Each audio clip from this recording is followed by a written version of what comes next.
శ్రీమాత్రే నమః. అందరికీ కూడా అమ్మవారి యొక్క ఆశీస్సులు ఉండాలని మనస్ఫూర్తిగా తల్లిని వేడుకుంటూ ఈరోజు ఏకాదశి. మరి ఇంతటి పవిత్రమైనటువంటి ఈ ఏకాదశి రోజున ఈ కథ వినడం వలన స్వామివారి యొక్క సంపూర్ణ అనుగ్రహంతో పాటు సకల పాపహరణం కూడా. కాబట్టి భక్తి శ్రద్ధలతో ఈ కథను వినండి. పూర్వం ఒక ఊరిలో అయోధ్యుడు అనేటటువంటి బద్ధకస్తుడు ఉండేవాడు. అతను ఏ పని కూడా చేసేవాడు కాదు. తినడం, తిరగడం, అంతకు మించి ఎలాంటి పని అతనుకు రాదు. అయితే చాలా అమాయకుడు అతను. ఇంట్లో వారు భరించలేక అతన్ని ఏదన్నా కానీ ఆశ్రమాన్ని చూసుకొని వెళ్ళిపోమని చెప్తారు. ఇక సరేనని ఏదన్నా ఆశ్రమంలో చేరడానికి బయలుదేరి చాలా ఆశ్రమాలు చూస్తాడు. కానీ అతనికి మాత్రం ఎక్కడా నచ్చలేదు. చివరకు ఒక ఆశ్రమానికి వస్తాడు. ఆ ఆశ్రమంలో గురువు గారు కొద్దిగా లావుగా ఉన్నారు. అయితే ఇక్కడ భోజనం చాలా బాగా దొరుకుతుందేమో అని అనుకుంటూ, అందుకే గురువుగారు ఇంత బాగా లావుగా ఉన్నారు అని అనుకుంటాడు. అంతలో శిష్యులు వస్తారు. వారు కూడా లావుగానే ఉంటారు.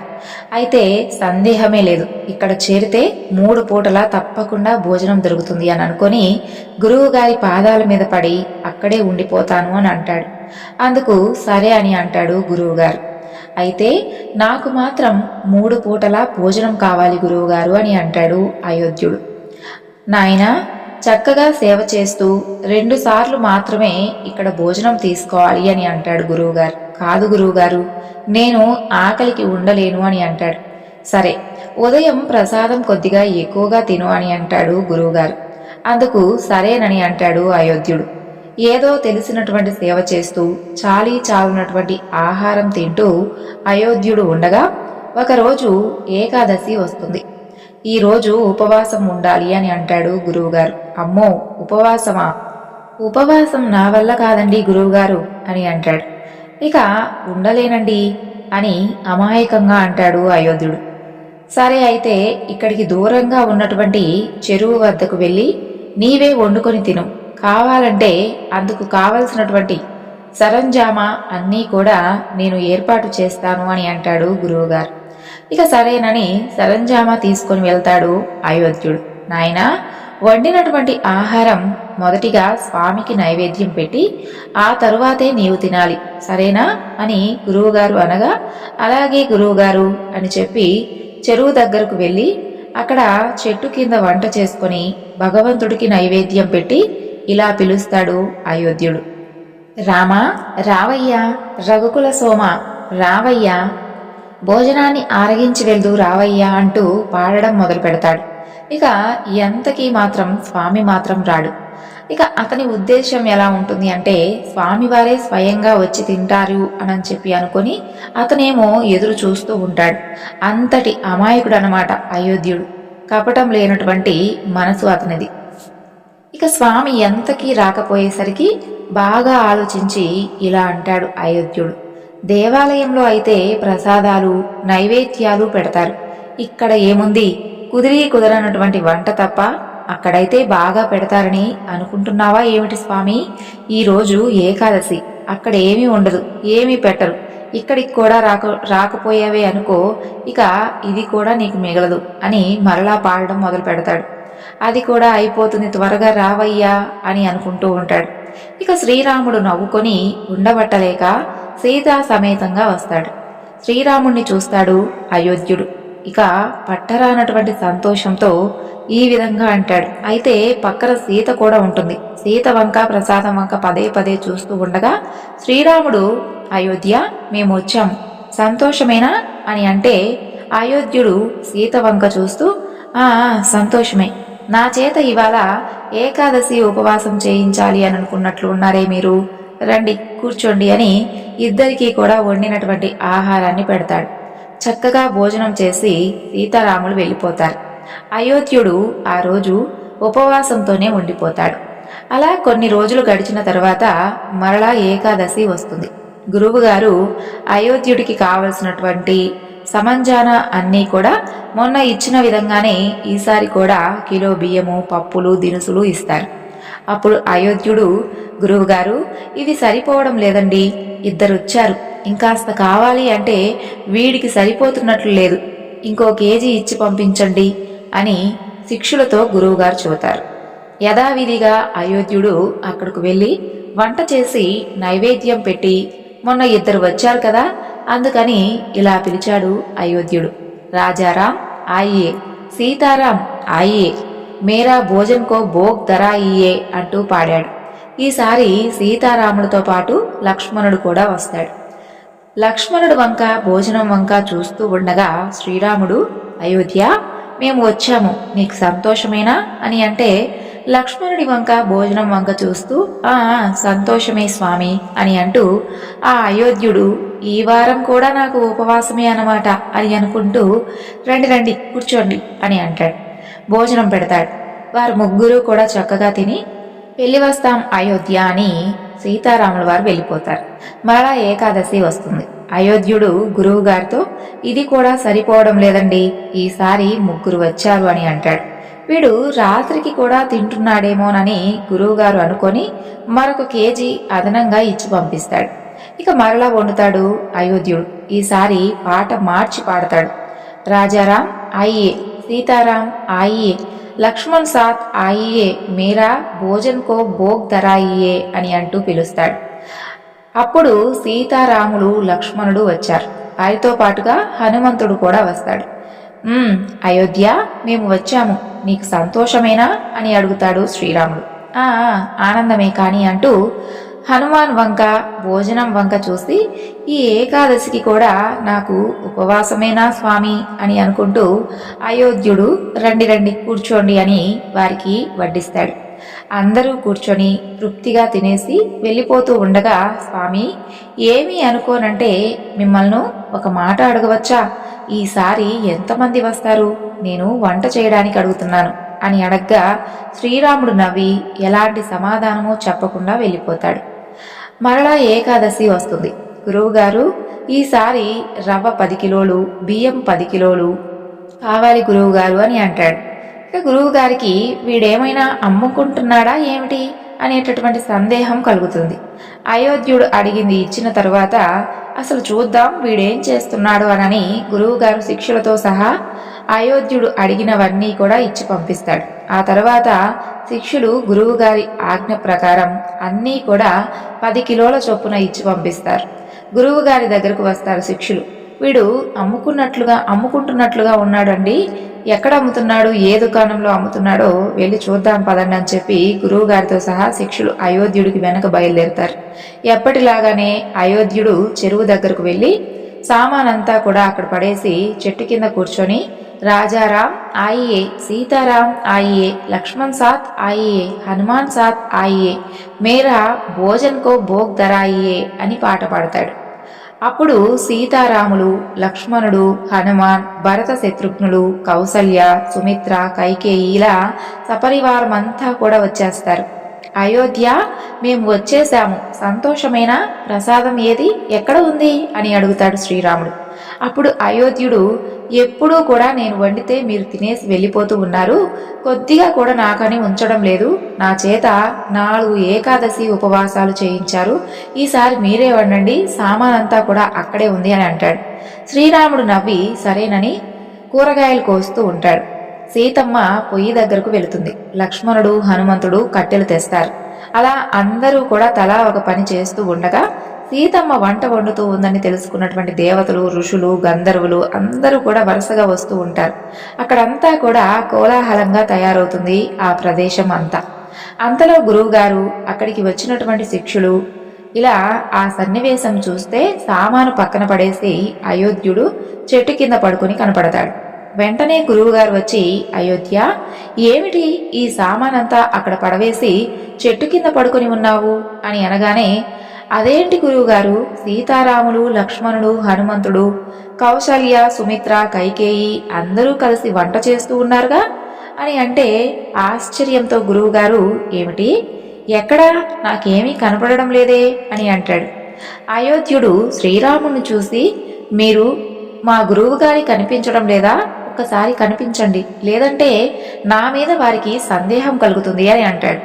శ్రీరాముడు అలానే అని సపరివార సమేతంగా గురువుగారి కన్నుల ఎదుట సాక్షాత్కరిస్తాడు.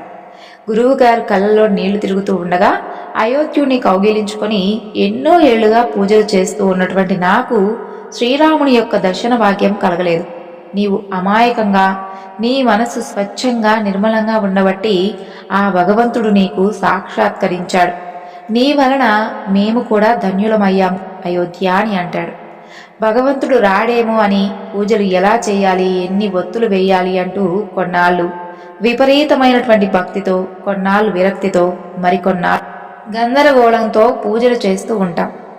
అసలు చెయ్యాలా వద్దా, ఏ విధంగా చెయ్యాలి, ఈరోజు పనులున్నాయి, ఈరోజు మనసు బాగోలేదు, ఇలా ఏదో ఒక వంకతో సాగుతూ పూజలు ఏ విధంగా ఎగ్గొట్టేస్తే బాగుంటుందా అని అనుకుంటూ ఉంటారు కొంతమంది.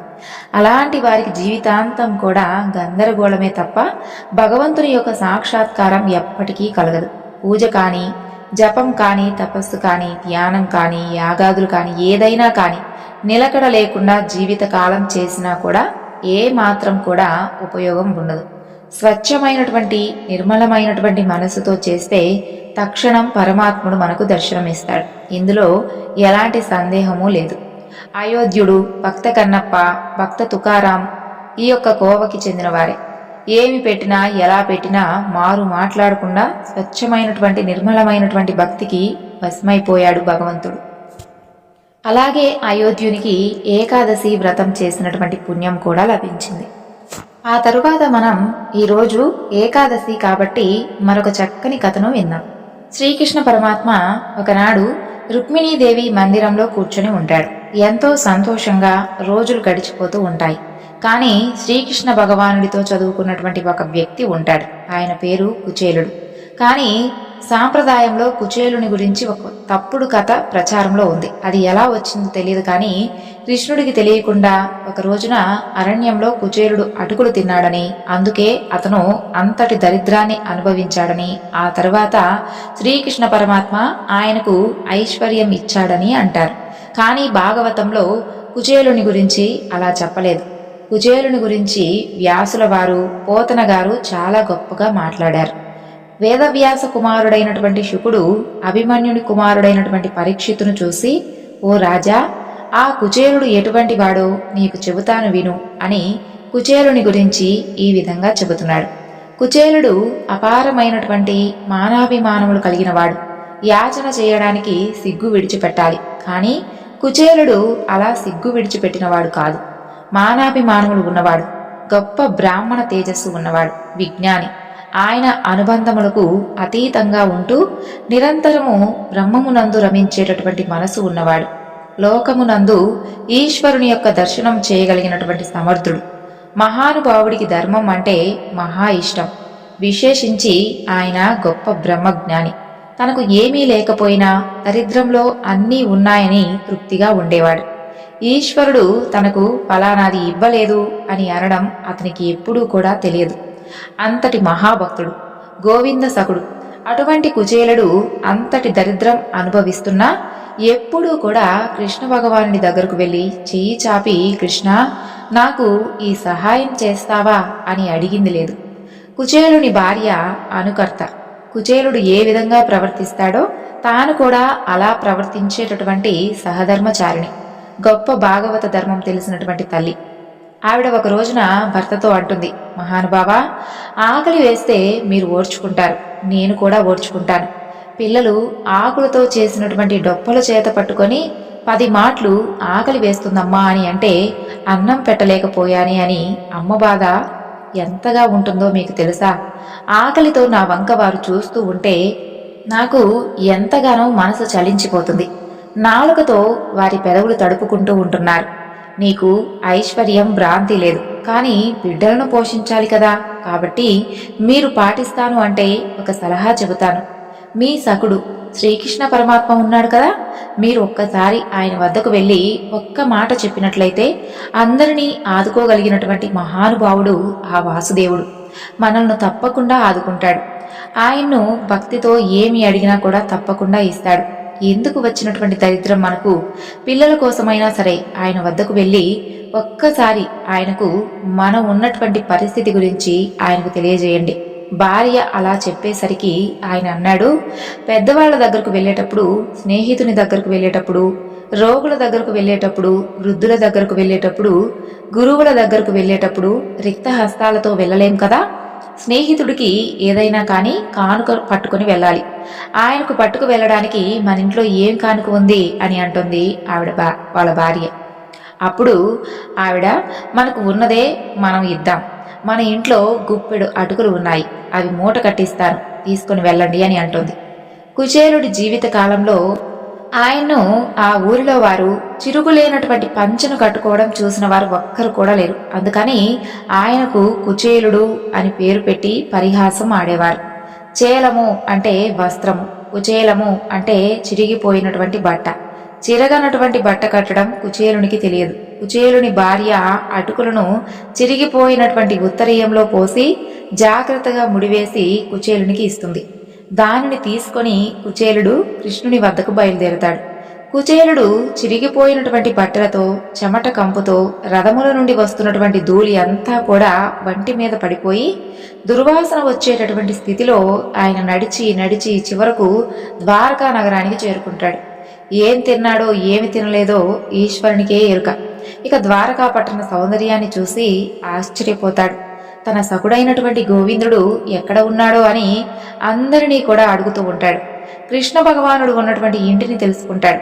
ఇంటి ముందర ఒక పెద్ద పెద్ద శూలములు పట్టుకొని భటులు కాపలా కాస్తూ ఉంటారు. తన స్థితిని చూసి లోపలికి రానిస్తారో రానివ్వరో, కృష్ణ పరమాత్మ అసలు తనను గుర్తుపడతాడో పట్టడో అని అనుకుంటూ ఉంటాడు. రాజభటులకు ఏదైనా కానీ కానుక ఇచ్చి లోపలికి వెళ్దామా అంటే తన దగ్గర కృష్ణుడికి ఇవ్వడానికి తెచ్చినటువంటి అటుకులు తప్ప ఇంకేమీ లేవాయే. కాబట్టి ఇప్పుడు వాసుదేవుణ్ణి చేరడానికి తనకు వాసుదేవుడే ఆధారం అని అనుకొని సౌదం దగ్గరకు వెళ్ళి ఆరా తీసి భటులను చూస్తాడు. భటులు, ఎవరు కావాలి నీకు అని అడుగుతారు. నేను కృష్ణ పరమాత్మ స్నేహితుణ్ణి అని చెబుతాడు. అప్పుడు వారు ఆయన్ను యగాదిగా చూస్తారు. పాపం ఆయన చాలా దయనీయమైనటువంటి స్థితిలో కనపడతాడు. కానీ ద్వారకా నగరంలో ఉన్నటువంటి కృష్ణ పరమాత్మ ఎటువంటి వాడో అక్కడ ఉన్నటువంటి ద్వారపాలకులు బాగా తెలుసు. అందుకని వారు వెళ్ళి కృష్ణ పరమాత్మతో, అయ్యా, మీకోసమని చాలా పేద బ్రాహ్మణుడు మీ స్నేహితుడు అని చెప్పి మిమ్మల్ని కలుసుకునేందుకు ద్వారం దగ్గర నిరీక్షిస్తూ ఉన్నాడు అని చెబుతారు.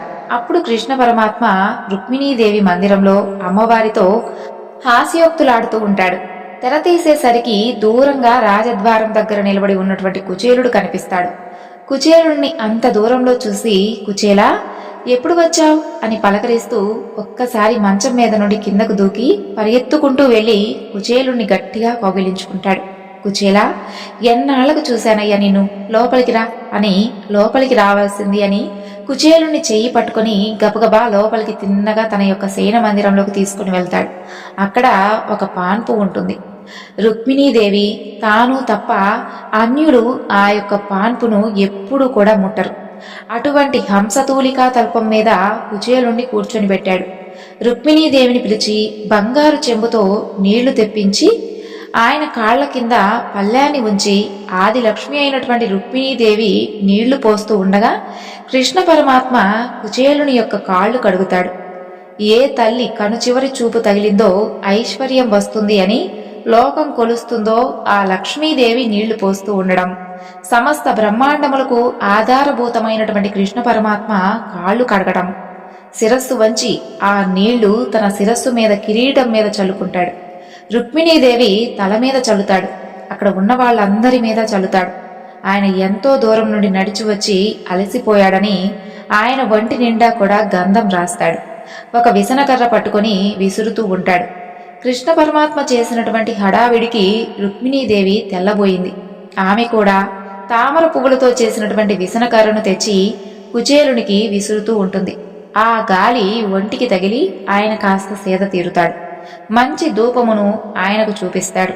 మనులతో కూడినటువంటి దీపములతో ఆయనకు నీరాజనం ఇస్తాడు. ఆ తరువాత ఎంతో సంతోషంగా కుచేలునికి దగ్గరగా కూర్చుంటాడు. పరమ ఆప్యాయంగా కుచేలుని యొక్క చేతులు తన చేతులలో పెట్టుకొని స్నేహితుని వంక చూసి యోగక్షేమాలు కనుక్కుంటాడు. కృష్ణ పరమాత్మ ఆ విధంగా ప్రవర్తించడం ఇంతకు పూర్వం ఎవ్వరూ చూడలేదు. ఏమి ఆశ్చర్యం! ఇంతకు పూర్వం నారదుడు వచ్చినప్పుడు చూశాము, ఎందరో మహర్షులు వచ్చినప్పుడు చూశాము. అందరినీ కూడా దర్బారు హాలులో కూర్చోబెట్టి మాట్లాడేవాడు. అంతేకాని ఈ బ్రాహ్మణుడు చూస్తే కటిక దరిద్రుల్లా ఉన్నాడు. అసలు ఏం తపస్సు చేశాడో? మహాయోగ్యులైనటువంటి వారు తపస్సు చేస్తే తప్ప దొరకనటువంటి పరమాత్మ ఈవేళ ఈ బ్రాహ్మణుడికి ఎంత సేవ చేస్తున్నాడు. ఆ తల్పం మీద రుక్మిణీ కృష్ణుడు తప్ప అన్యులు కూర్చోవడం మనం ఇంతవరకు చూడలేదు. ఈ బ్రాహ్మణుడు దాని మీద కూర్చోవడమా? అసలు ఆయన ఎవరో అని వారందరూ కూడా ఆశ్చర్యపోతూ ఉంటారు. అప్పుడు కృష్ణ పరమాత్మ కుచేలునితో, ఓ బ్రాహ్మణోత్తమ, నీవు వివాహం చేసుకున్నటువంటి స్త్రీ చాలా కాలం వేదం నమ్ముకుని వేదపాఠం చెప్పుకున్నటువంటి బ్రాహ్మణుల కుటుంబంలో జన్మించినటువంటి పిల్ల అని నేను విన్నాను. అట్టి కుటుంబంలో పుట్టినటువంటి పిల్ల భర్తను అనుసరించి సుశీలయ్యి ఉంటుంది. నిన్ను చూస్తూ ఉంటే నీ మనస్సు భార్య యందు బిడ్డల యందు భ్రాంతి లేకుండా కేవలం సంసారంలో ఉండాలి కాబట్టి మాత్రమే ఉండి విహిత కర్మాచరమునుగా భార్యా బిడ్డలను చూడాలి కాబట్టి చూస్తూ సంతతము బ్రహ్మమునందు రమిస్తున్న వాడిలా నాకు కనిపిస్తున్నావు, అవునా అని అడుగుతాడు. పిమ్మట ఇద్దరూ కలిసి భోజనం చేస్తారు. భోజనానంతరం మరలా ఇద్దరూ వచ్చి కూర్చున్న పిమ్మట కృష్ణుడు కర్పూర తాంబూలాలను తానే స్వయంగా చేసి తెచ్చి వేసుకోమని చెప్పి కుచేలునికి ఇస్తాడు. ఆ రోజున కృష్ణుడు పూర్తిగా కుచేలునితోనే గడుపుతాడు. కృష్ణ పరమాత్మ తాను కుచేలునితో గడిపినటువంటి చిన్ననాటి ముచ్చట్లను తలుచుకుంటూ ఉంటాడు. కృష్ణ పరమాత్మ చూపిస్తున్నటువంటి ఆ ప్రేమను కుచేలుడు జీర్ణం చేసుకోలేకపోతున్నాడు. కుచేలా, ఎవరి దగ్గరికైనా వెళితే ఏమైనా పట్టుకు వెళ్లాలని మన గురువు గారు సాందీపని అంటూ ఉండేవారు కదా, మరి నువ్వు నా కోసం ఏం తెచ్చావు అని గబగబా కుచేలుని తడిమేస్తూ ఉంటాడు. కుచేలుడు దిగ్గుపడిపోయాడు. ఆయన లక్ష్మీనాథుడు, గొప్ప ఐశ్వర్యవంతుడు. ఆయనకు తాను ఏమిస్తాడు? చిరిగిపోయినటువంటి ఉత్తరయ్యం మూటకట్టి ఉన్నటువంటి ఆ అటుకులను చూస్తాడు. కుచేలా, చాలా ఐశ్వర్యవంతుడనని నాకు చాలా మంది కానుకలు పట్టుకువచ్చి ఇస్తూ ఉంటారు. అవి వాళ్ళందరూ కూడా నా యందు ప్రీతితోనే నేనే తినాలని తెచ్చినవి కావు. తమకు ఉన్నాయని ఆడంబరంతో తెచ్చి ఇచ్చినటువంటి వారు ఉన్నారు. వాటిని నేను ముట్టుకోను. ఒక ఆకు కాని, ఒక పువ్వు కాని, ఒక పండు కాని, కొబ్బరి నీళ్లను కాని ఎవరైనా కాని భక్తితో తెచ్చిస్తే వాటిని నేను పుచ్చుకుంటాను. భక్తితో తెచ్చినటువంటి వాటికి పెద్దపీట వేస్తాను, ఆడంబరముతో తెచ్చిన వాటిని పక్కన పెట్టేస్తాను అని కుచేలుని వద్ద ఉన్నటువంటి ఆ అటుకుల మూటను తీసుకొని, ఆ మూటను విప్పి పిడికెడు అటుకులు తీసుకొని నోట్లో పోసుకుంటాడు. అలా పోసుకునేసరికి 14 భువన భాండములలో ఉన్నటువంటి సమస్త జీవరాశుల కడుపు నిండి పెద్దగా ప్రేవుమని తేలిపాయి. కృష్ణుడికి ఇంకా ప్రీతి ఆగక మరి ఒక పిడికెడు తీసుకొని నోట్లో పోసుకుంటాడు. దీనిని రుక్మిణీదేవి చూస్తుంది. వెంటనే వచ్చి కృష్ణ పరమాత్మ చెయ్యి పట్టుకొని, కృష్ణ, మీరు తిన్నది చాలు. ఇహలోకమందు 10 తరములు తినడానికి కావలసినటువంటి ఐశ్వర్యము, భక్తి, జ్ఞానము, మోక్షము అన్నీ కూడా కుచేలునికి ఇచ్చేశారు. ఇంకొక పిడికెడు నోట్లో పోసుకుంటే నన్ను, మిమ్మల్ని నమ్ముకున్నటువంటి అందరినీ కూడా కుచేలునికి దాసులుగా ఇచ్చేలా ఉన్నారు. ఇక చాలు అని అంటుంది. ఆ తల్లికి అన్నీ తెలుసు. పరమాత్మ కుచేలుడు ఇచ్చినటువంటి అటుకులను ఎందుకు స్వీకరించాడు? గత జన్మలో కుచేలుడు ఎంతో భక్తితో భగవంతునికి ఎన్నో సేవలు చేశాడు. ఎన్ని సేవలు చేసినా ఎన్నడూ కూడా తన మనసులో ఈ కోరిక నాకు తీరితే బాగుండు అనేటటువంటి కోరిక మాత్రం ఆయనకు లేదు. ఈశ్వరుని సేవ చేయడమే తన జీవితమునకు ధన్యము అని చేశాడు.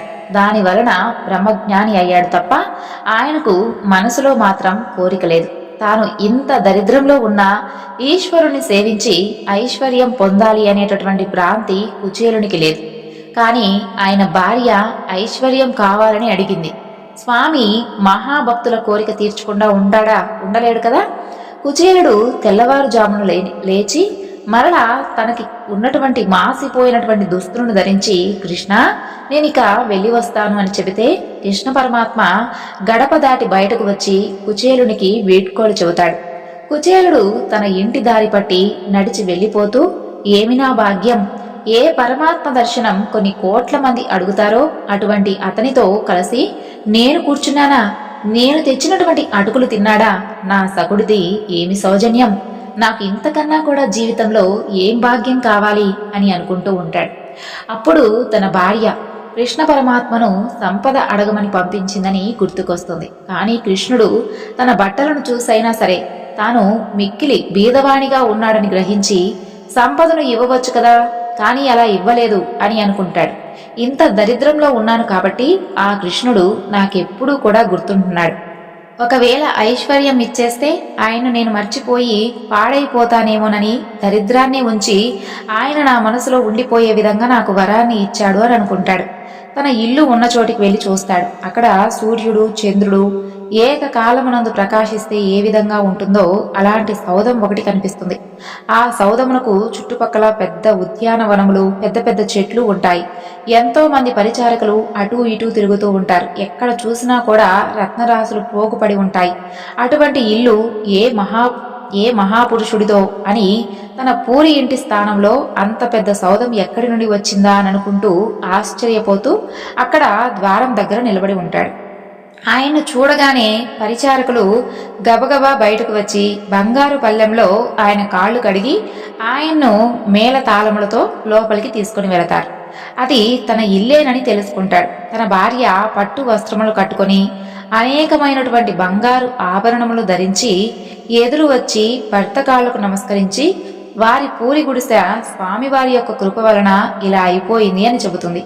కృష్ణ పరమాత్మ అంతటి ఐశ్వర్యమును ఇచ్చాడని చెబితే పొంగిపోయి వాళ్ళు ఇంట్లో ఐశ్వర్యమును అనుభవించిన మనసులు మాత్రం ఎప్పుడూ కూడా కృష్ణుడి దగ్గరే పెట్టుకుని హాయిగా గోవిందనామం చెప్పుకుంటూ పరవశించిపోతూ ఇహమునందు సమస్త ఐశ్వర్యమును అనుభవించి అంత్యమునందు జ్ఞానం చేత మోక్ష సిద్ధిని కుచేలుని భార్యా బిడ్డలు పొందారు. ఇంత పరమ పవిత్రమైనటువంటి కుచేలోపాఖ్యమును ఎవరు వింటారో చదువుతారో వారికి గొప్ప శుభ ఫలితం కలుగుతుంది. ఈ వివరణను ఇంతటితో ముగిస్తున్నాను. మరొక చక్కని వివరణతో మరలా కలుసుకుందాం. అంతవరకు నమస్కారం. సర్వం శ్రీ లలితార్పణమస్తు. స్వస్తి.